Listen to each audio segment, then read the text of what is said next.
So maybe you've done Fourier series, and I've done Fourier series, and you've done these integrals, but I don't want to really talk about the theoretical basis of Fourier series. I'm going to show you how it works, and I'm going to show you how to do it in Python for any function, or any well-behaved function. Actually, maybe unbehaved functions too. So this is going to be fun. I'm really excited. So let's just get right into the very basics. The idea of a Fourier series is if I have some repeating function, which I did not draw very well, but this repeats. See, that's smaller. Should be the same size. I just drew something weird, and then I realized, hey, if you draw it weird, you have to draw it weird again, and that was a bad idea. But I can represent this repeating function with the following infinite series. So this says if this is my function f of t, I can represent that as some constant term, a0 over 2, plus this term that has an n in it and a sum, and as n increases, you get more terms. An cosine n omega t plus bn sine n omega t. So I have these coefficients in front of the sine and cosine that depend on n. And so the frequencies of these sines and cosines change because as n increases, these increase. So you get all these different sines and cosines. So I can represent this with sines and cosines, which is kind of whack if you think about it, and awesome. Okay, so first of all, this term, this is just half of the average, right? If I have some average value on here, I need to shift this up and down so that it has, I can represent it with a sine function. I need to shift, or you could think of it shifting all my sines and cosine functions so that it can match this. I mean, if it's equally on top and bottom of the time axis, then a0 would be 0. But you need to find that. So we're going to find that. This is the average value over one period divided by 2. The angular frequency omega is just 2 pi over the period. I'm calling the period tau. I think what did I do before? I think I might call that capital T. Yeah, capital T. We can use capital T. Okay. And then most importantly, how do I find the coefficients an? How do I find the coefficients bn? So the coefficients an, I have to find them by integrating. I take my function, whatever this function is. If I have a mathematical function for that, even if it's piecewise, I need to integrate the function times cosine n omega t. So you see here I have n. So all my an terms are going to change because that n changes. I can have 1 omega t, 2 omega t, 3 omega t, and so forth. So I'm going to have a whole bunch of different ans, and I have to integrate just over one cycle. And then the same thing for bn, except I have sine. Okay, now if you have a mathematical function for here, you can do these integrals, and it's not too bad depending on the function. But sometimes you don't have a function. Sometimes you just have data. And so in that case, what I need to do is to do a numerical integral. Okay, so let's imagine that I have some data that I want to integrate. So I'm going to break it into pieces. So here's my t. I'm doing, it could be x and y, or t and f of t, whatever. I'm just calling it f of t. And I have some data points. And they don't even have to be that well behaved, but I'm going to put 1, 1, 1, 1, 1 right there. So I just have these, they're evenly spaced, but they don't have to be. But mine are hopefully going to be evenly spaced. So here's my function. It looks like that. Like that. Now I want to integrate, let's call this, I want to call it a. Let's just say I, the integral from, and this is t, from 0 to t of f of t cosine of omega t dt. That's what I want to do. That's what I'm going to do. Okay. So how do I do an integral? If you remember, we can think of an integral as a sum of areas. It's the area under this curve. What's the area under this curve? I have to multiply it by cosine omega t. So let's just imagine that I draw this as a bunch of boxes. I'm going to start with that term, and then I'm going to go backwards.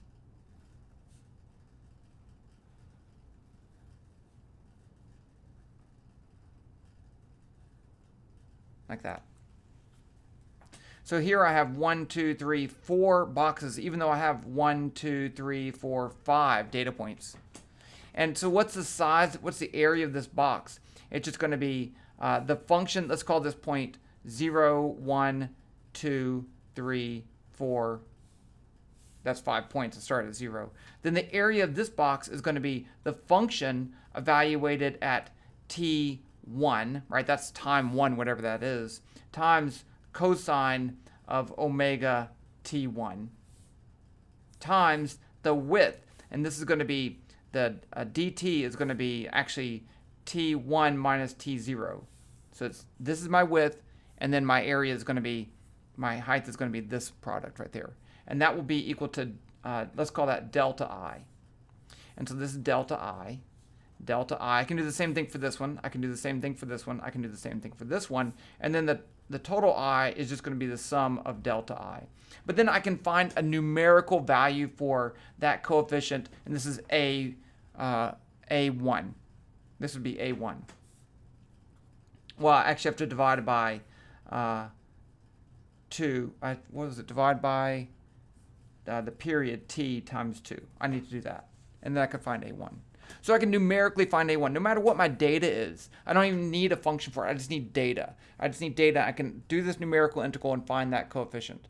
And then I can do the same thing for Bn, and I can do it for A2, A3, A4. It's just the same integral, right? I just redo the same thing.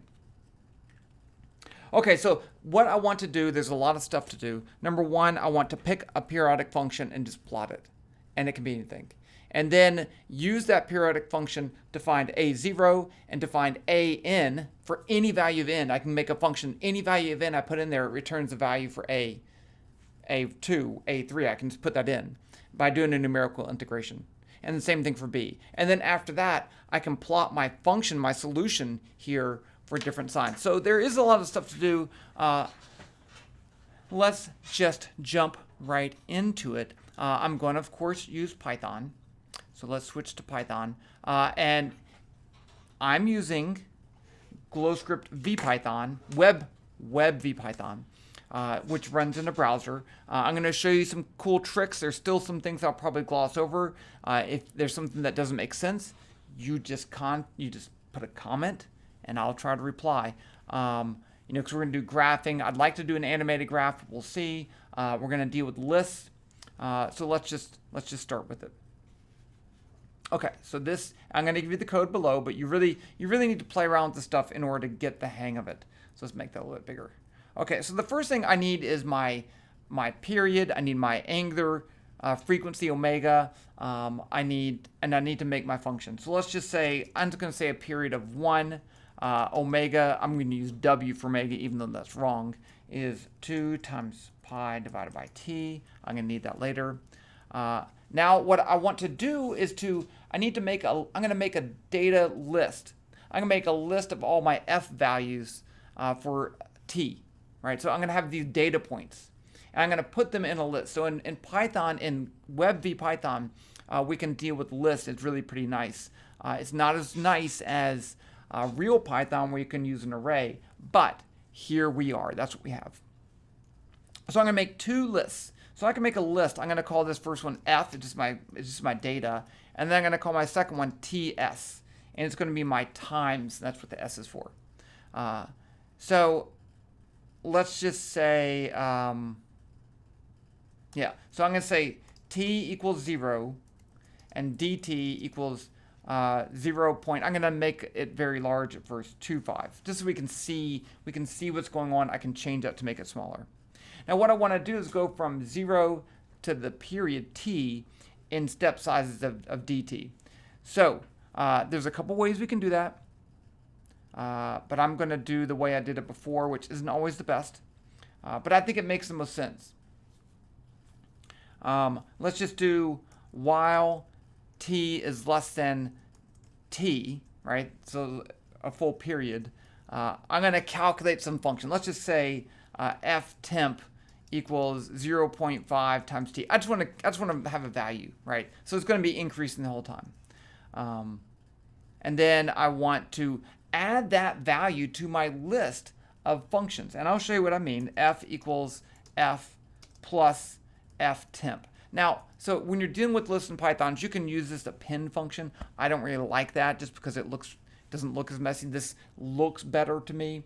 So if I have the list f and I add another item in the list to that, it just adds it to it. And so it's a way for me to visualize adding that. I also want to add a time to my t list. So I'm going to say ts equals ts plus t, the value t. Now, the one other thing I need to do is to increase my actual value of t. So I'll end this loop, t equals t plus dt. And then let's just print f, and we'll print ts. So you can see how it works. Okay, so you see I went by a time step of 0.25. And I didn't get all the way to t, right? Because I said do it while t is less than that. So once it got t equal to that, it didn't work. I can fix this. Less than or equal to. Okay, so now I have it in there. And there's better, like I said, there's better ways of generating this list. But I think this one makes the most sense to most students. So here are my t values, 0, 0.25, 0.5, 0.751. And here's my corresponding f values, which I just picked, right? I just said calculate, it's just half of the time. So it'd be a linear function. That's fine. Okay, so now let's just plot this, and then, because now that we have the list, we're going to need to reuse these lists. And I think plotting is the first way to kind of understand how that works. So let's make a graph. I'm going to make my graph. I'm going to say up here G1 equals graph. Should I give it a title? Let's just give it an X title of t, and let's say it's seconds, who cares what it is, and a Y title of f of t, and that can be in any units. Now I do want to put the width at 400, height at 200, so it looks good, and then I'll say f1 equals g curve, color equals color dot blue. And then down here, what I want to do is go through, I could plot it right here, but I don't want to do that. I want to show you how to plot it. I should save this. Numerical Fourier series. Save. Okay. Now I'm going to plot it. So here's one way I can plot it. Let's do this. For I in range length of ts. So range is a function that will generate numbers, and it really goes from start value, max value by step size. But if I just put one thing in there, it starts at 0. It assumes it starts at 0, and it goes by step size of 1, which is fine. And I'll show you that it does the same thing. And let's just print I, right? So I is going to be an integer in this case because I'm going from 0 to the length of ts, and I'm going to print it out. And so there he goes, 0, 1, 2, 3, 4. And it didn't do, that's five things, right? Okay, and that's fine. I could do it this way, 0, comma, 1, and it'll be the same thing. That's the same thing. Now if I do 0 to by 0.5, it will do 0.5 increments. See, but that's not what I wanted. So I just leave it as length of that thing. Also, you can start at any number that you want. I started at 0, but so it assumes you start at 0. Okay, so that I is really useful because now I can do this. Print, let's do this. Print TSI. That will print the ith element of the list TS, right? So remember, TS went 0, 0.25, 0. This will just print out all the T's. But I can reference each element in that list with this I. And the nice thing about this is that F and TS have the same length, so I can have the same I reference an element in T and in F. And I can use that to plot. So I can do this. F1.plot. My X coordinate I want to be TSI, and my Y coordinate I want to be FI. And that'll do it. Boom, there's my graph. Kind of boring, right? It's just a linearly increasing graph. That's fine. So, okay. I I want to plot it again. I want to make 2 periods just so I can see. And I could do this different ways. Well, let's just make another graph. Because I want to show you that it's repeating cycle. And I'm going to leave that dumb function right there. We'll change it later. Okay, so let's just do this again. Let's plot it again for I in range length of TS. And I want to plot f1.plot. But for the x coordinate, I want it to be actually the time value plus 1 period. So I want it shifted over 1 period. So I can say TSI plus T. And then my f function is just going to be fi. And then I run that. So there you go. So there's my first period and there's my second one. So I have a repeating wave. And that's going to be useful when and this is a sawtooth wave. That's what this calls. It looks like a sawtooth, but whatever. Okay, so I have my base function. And this, let's put this right up here. Define base function, repeating function. So whatever you put in here, and we can break it up in different ways, that's what I'm going to fit my stuff to. So that's my f, that creates my list of f values. That's important. Okay, so now what I need to do. The first thing I need to do is find a0 over 2. And I'm going to call it a02. Okay, a02. And I'm going to set it equal to 0. Because what I want to do is integrate over that whole thing of f times dt and then divide it by 2. So I need to go through my list. But remember, I don't want to go through every point. I want it to not start on the first point. I want to start on the second point. Because I need a change in time. I'm going to go back to that first point. So watch this. For I in range 1 to the length of TS. So that's going to start at 1. I guess, well, that's fine. And let's just do print I. Print TSI, just so you can see it's not going to start at 0. So it started at 0.25. And I still have this tiny thing there, but that's fine. So now I can calculate, let's call it dA for the incremental area. It's just going to be equal to the function fi times the width, which is going to be that time minus the time before it, which they are the same, but that's fine. TSI minus TSI minus 1. And I have a TSI minus 1 because I started at I equals 1. Now I'm going to take that and add that to my function. I could have made this as a function. That's fine. It doesn't really matter. So then I can say A02 equals A02 plus dA. So it's going to add that little element to the total, and then I'll be done, except that I need to divide it by 2. So let's say A02 equals A02 divided by 2. Now I have A0 over 2, and that's what I'm representing that as. So let's just print that and see if it's actually working. So print A02. Okay, so that's halfway up 1 point. That's right about right here. I mean, I assume that's legitimate. Seems like it would be. Okay, we'll know if it's not, right? We'll know because we'll find out a mistake later. Okay, so next what I want to do is to find all of my ANs. And so to do that, I'm going to make a function. I'm going to make a function called AN. So let's define A and pass a parameter in. And then so I can give it any number, 1, 2, 3, 4, and it will return A1, A2, A3, A4. It's going to be great. Okay, so, but all I need to do in this function is integrate the function times cosine in omega t. And I'm going to use the function I already have up here that my f list already have. So it's not going to be a perfect function in that it's going to use global data, and that's fine. It's not the best way to do it, but that's fine. Okay, so I need a temporary thing, so let's call this IT. That's the temporary integral, is 0, because I need to add my elements to that.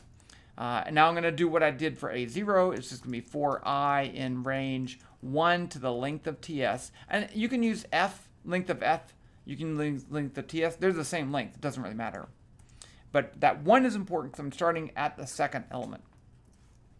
Now, di, my differential element, my area of that, is going to be equal to, I'm going to go ahead and multiply by t over, no, I don't have to, I can do that at the end. So this is going to be fi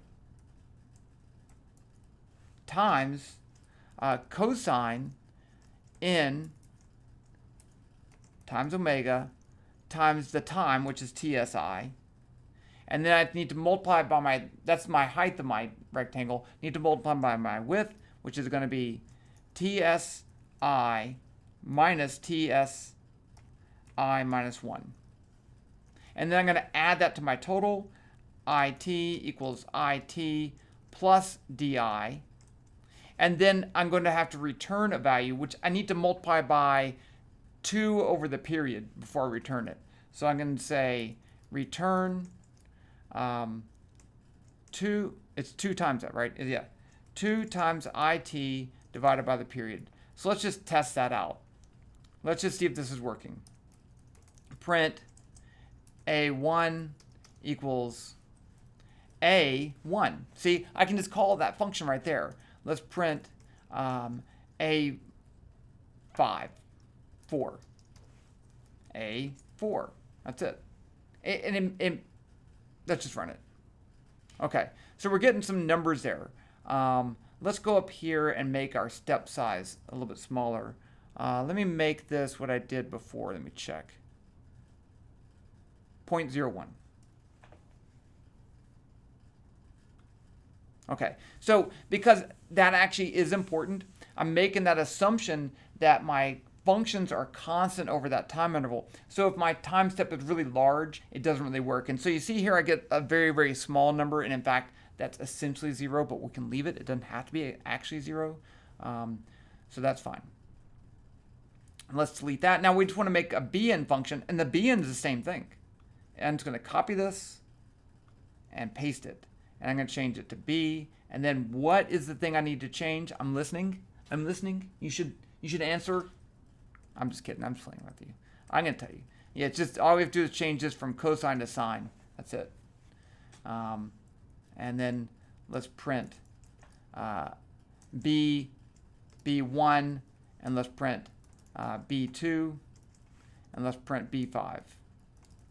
I don't know which, some of these I know are going to be 0, and I don't even want to think about it because I don't really care. Oh, okay, object promise. I'm not sure why I did that, but let's change this to 0. Okay, so there we have some values. We have A's and we have B's. So we're really moving along right here. I'm pretty happy.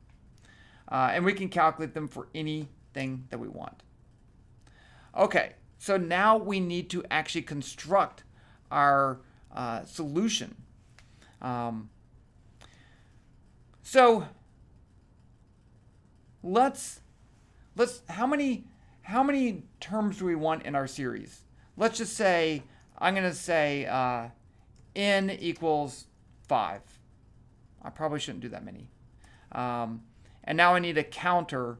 So let's say nc equals 1. I don't need to start at 0 because I already have a0, right? N is from 1 to infinity. So I'm going from 1 to 5. So now what I need to do is to calculate my parameters a and b. And it's a sum. Remember my...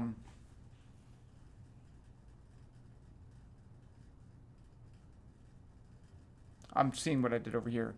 I did this a little weird. I'm going to do it the way I did it. And then I'll explain it.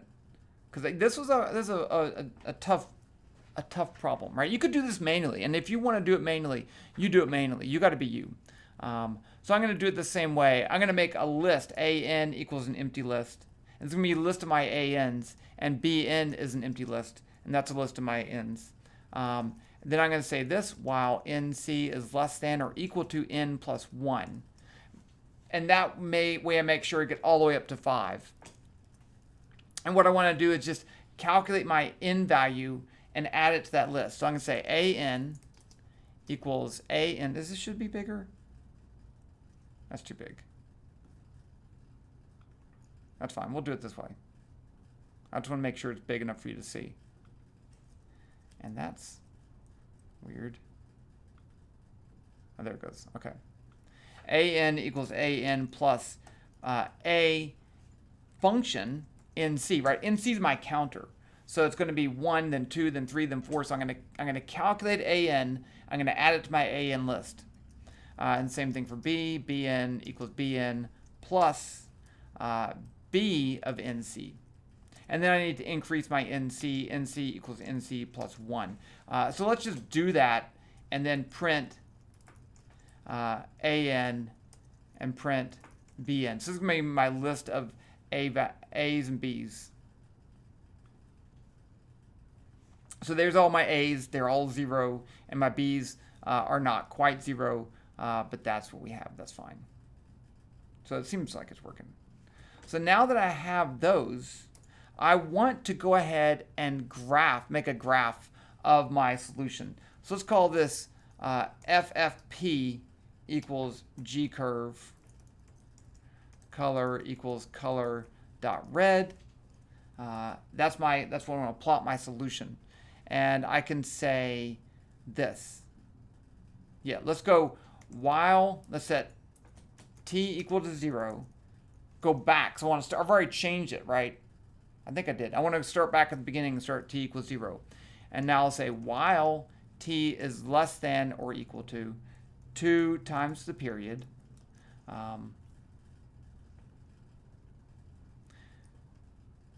I need to, what I'm going to do is calculate the function that I'm going to plot at each interval.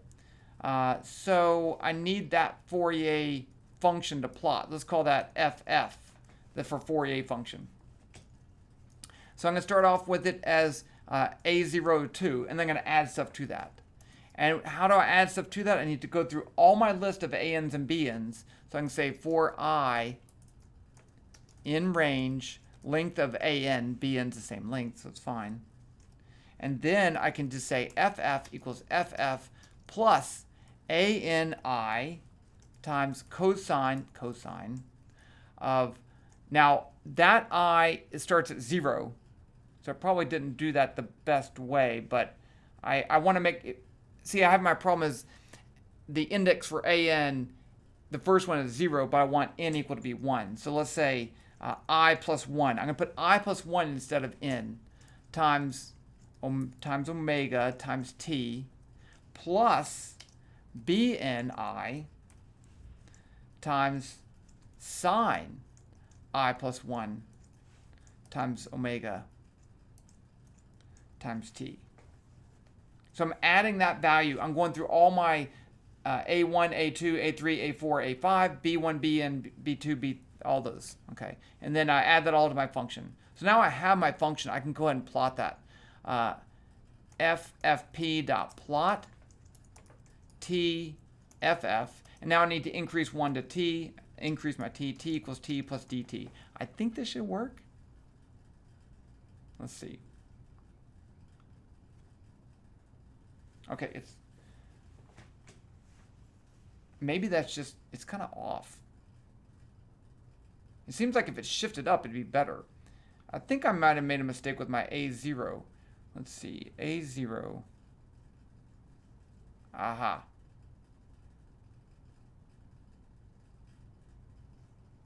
No?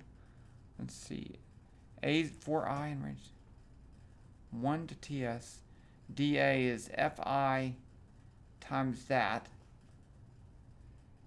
A0, 2. Oh, that's why. No, that's right. Huh. Oh, this should be divided by 2. T. Yeah.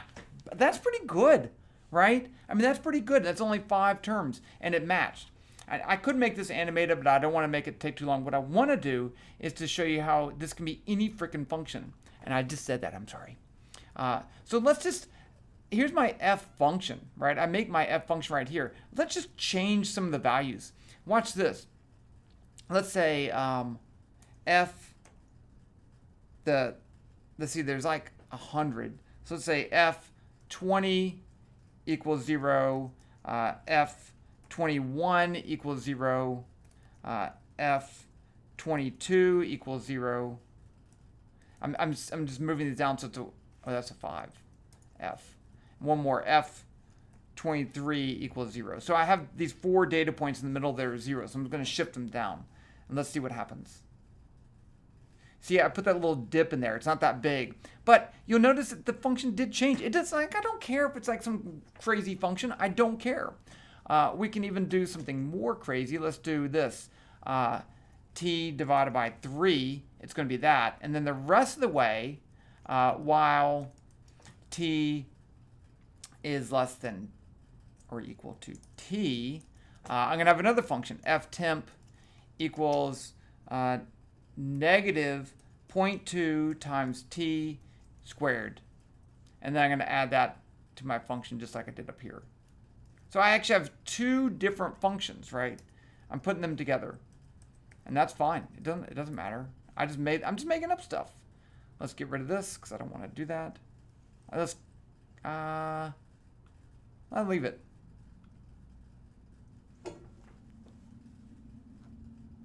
Check that out. I mean, you wouldn't be able to, maybe you could integrate this, maybe you could do a piecewise integration, that's fine. Oh wait, maybe I want it to fit even better. Well, I can do that. Let's change this to 10. I can change that to 10. I mean, that's pretty good, right? That's a pretty good fit. You're impressed, aren't you? I'm kind of impressed. Let's change one more. Let's do 3 pieces. So t less than t over,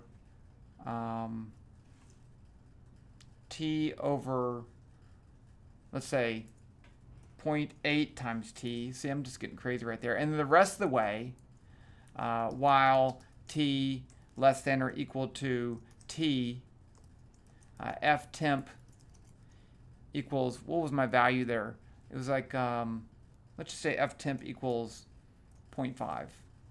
And then copy and paste that whole stuff in there. So just constant. Because who cares? Do you care? I don't care. It fits. I mean, come on, that's pretty cool. I'm pretty excited. Because we're doing a numerical integral, it doesn't matter what those functions are. We're just going to integrate to find the coefficients, add them up, and done. Okay, there you go. I think that the important thing is Fourier series is just an integral. We can just do normal integrals as a numerical integral. And my code is indeed sloppy, but that's fine. It makes sense. You want to take this and make it much more sophisticated, I'm cool with that. But I'm going to leave this last function up here too because I just like it. I do have a way to animate it. So what I did was I went through n equals 1, n equals 2, n equals 3, and I built that up to animate it. But I don't want to add that to this code just because I want to focus on the actual things, not the presentation of it. So, okay, hopefully you found that useful. I'll talk to you guys later. Ask me questions down below. I said that already, right? Don't forget that.